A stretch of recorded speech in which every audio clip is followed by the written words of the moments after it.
Breaking news समोर येते। अहमदाबादच्या सरदार वल्लभभाई पटेल आंतरराष्ट्रीय विमानतळावर कस्टम विभागाने मोठी कारवाई केली आहे। तब्बल 4,26,00,000 रुपयांचं सोनं जप्त केलं।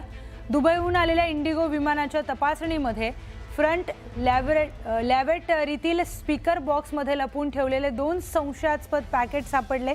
त्यामधून 24 कॅरेटची 24 विदेशी सोन्याची बिस्किटे जप्त करण्यात आली। या सोन्याचं एकूण वजन 2 किलो 799 ग्रॅम इतकं आहे।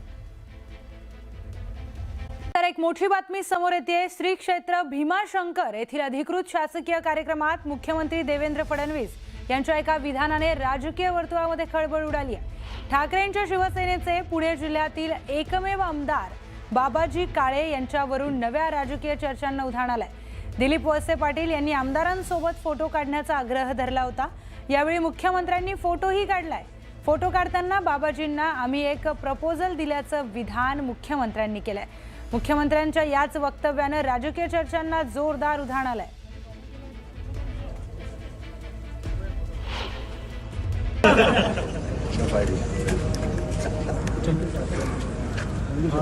आम्ही बाबाजीला एक प्रपोजल दिलं।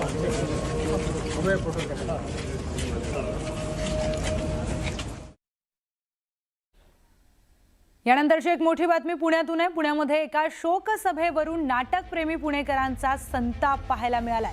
पुण्यातील बालगंधर्व रंगमंदिरामध्ये नाटक पाहण्यासाठी आलेले पुणेकर चांगलेच संतापलेत। या संतापाचं कारण म्हणजे या नाटकप्रेमींना नाटक पाहण्यासाठी तब्बल 2 तास उशीर झालाय। 2 तास उलटूनही प्रयोग सुरू न झाल्यानं नाटक पाहण्यासाठी आलेल्या पुणेकरांनी हा मोठा गोंधळ घातलाय। माजी मंत्री आणि काँग्रेसचे ज्येष्ठ नेते अनंतराव थोपटेंच्या निधनानंतर बालगंधर्वमध्ये शोकसभेचं आयोजन करण्यात आलं। शोकसभेला शरद पवार, बाळासाहेब थोरातांसह अनेक बडे नेते उपस्थित होते। ही शोकसभा लांबली आणि त्यामुळे नाटकाच्या प्रयोगाला उशीर झाला आणि हा गोंधळ झाला।